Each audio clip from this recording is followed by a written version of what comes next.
once again, it cut me off. Well, when talkies first came out, and so color must have been amazing. It must have blown people's minds when that Wizard of Oz movie came out for the first time, and I wish I'd experienced that moment, just like I wish I experienced in the 70s when Star Wars came out, like the impact it made.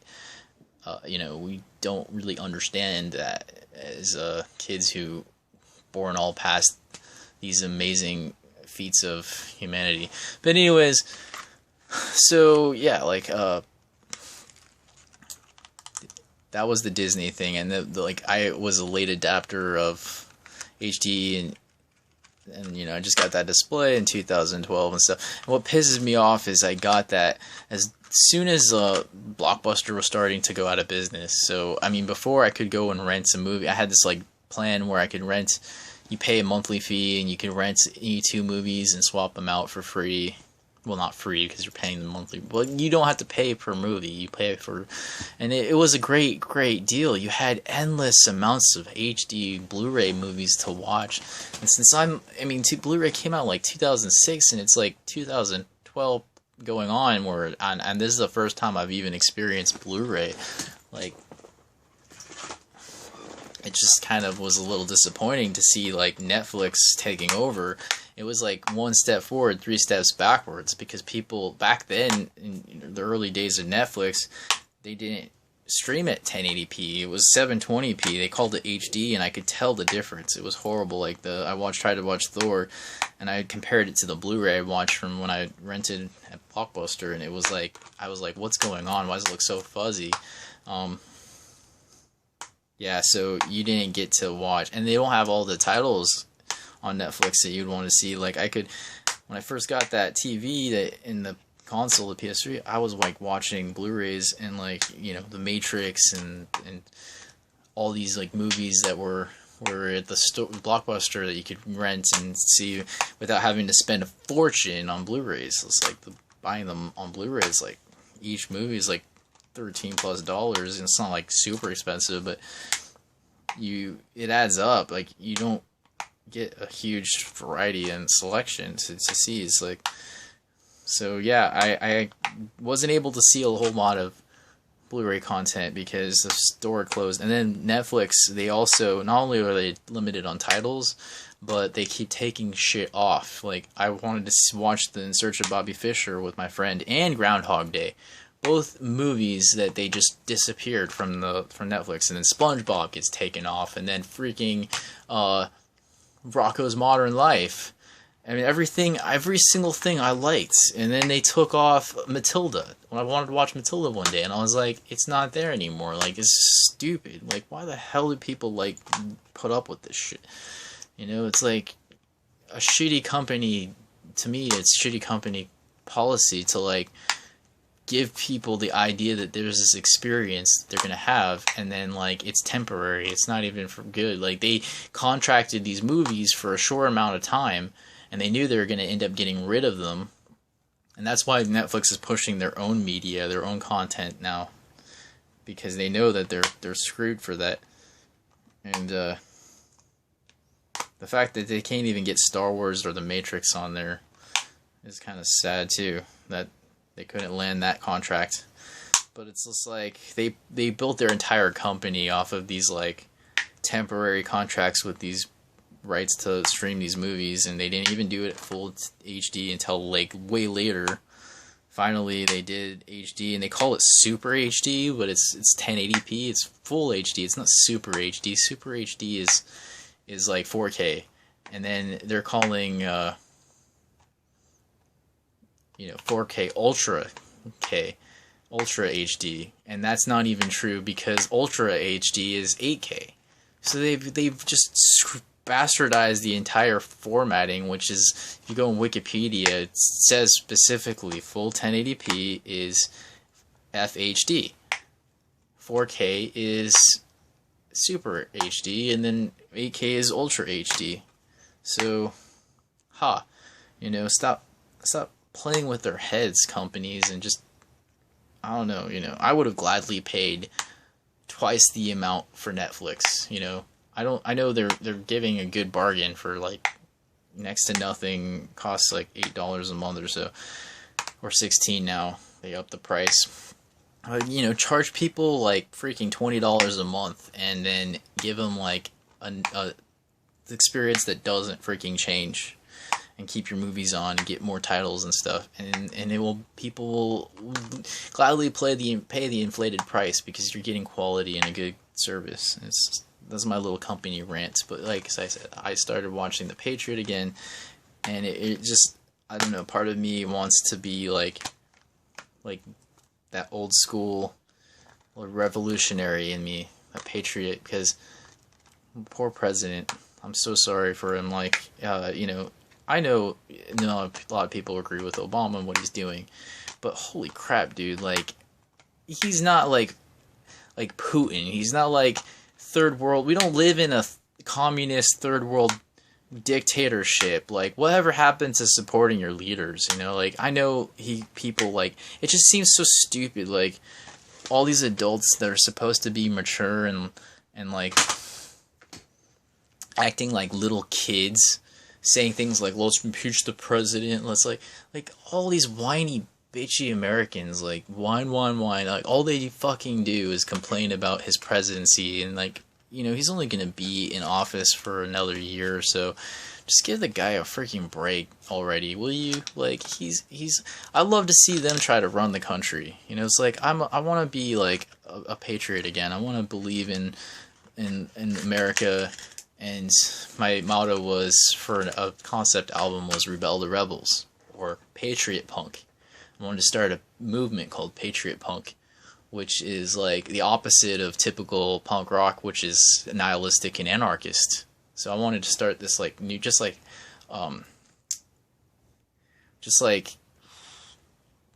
Minor Threat did this whole scene with the straight edge movement that was contradictory to the rock scene of the day, which was drugs and blah blah. This is also kind of like that. It's a new thing where you're like Rebel the Rebels. You know, you're doing the counter intuitive thing to rock and roll, which is, let's be against the government and like blah blah blah blah blah, whatever. I still like Rage Against the Machine. They're a good band, but you know, there was a time when I was like that. I started listening to that band and getting into rock when I was watching The Matrix, because they did the Matrix stuff. And you know, so there's still a part of me that likes that stuff, but I mean, still, I want like to support my leaders and like give the stupid guy a break. Like, you guys could do so much better. Like, imagine if just like a little bit more of America was like supporting him, you know? Like, this guy's trying to do his job, and he has got like everyone freaking bitching at him all the time. Imagine like how much more he could accomplish if everyone was still like backing him up, even if he didn't deliver everything he promised. Like, this guy in one term took out 3 freaking dictators. Like, I mean, you have like no more. Bush, for the whole time Bush was in office, he couldn't even find one freaking terrorist and take out a terrorist cell. He takes out freaking Osama bin Laden and Gaddafi, and freaking like, was he in office when Saddam Hussein got taken? I don't remember. I just know that like that's pretty, in one term, dude. That's pretty like solid, and everyone's complaining about him taking over the budget, like putting us into debt. Like, nobody knows what's going on behind the scenes. You know, he could be like spending all that money because he knows what's seriously about to happen.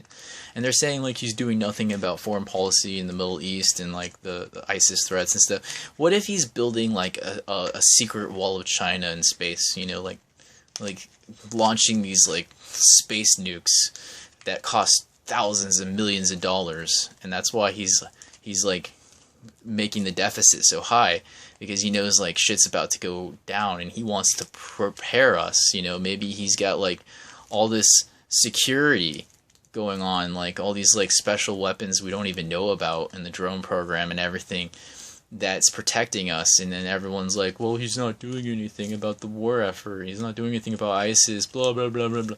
He has probably like done a lot for it.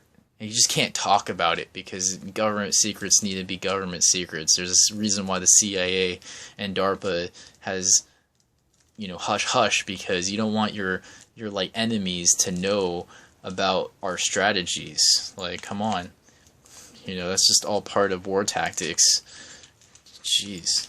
Guys, stop bitching about him and just support your leaders.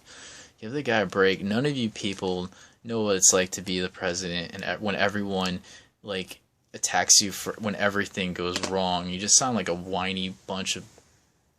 I mean, you got the best standard of living than anyone in the world, and all you can do is bitch about your president when we don't even have, like, we don't have to deal with, like, Kim Jong-un. We don't have to deal with socialism and all this nonsense that in third world countries, or even the higher other, countries, and like communist or socialist Russia and freaking China. So just give me a break. Give him a break. If you want to blame somebody, blame freaking Congress, man. Blame your Senate. Blame that, because that's the real, like, bottleneck to all this stuff. They're the ones that always, like, mess shit up. I was gonna say the other one. Shut up. Sorry. I'm trying to keep it a little PG-13 here.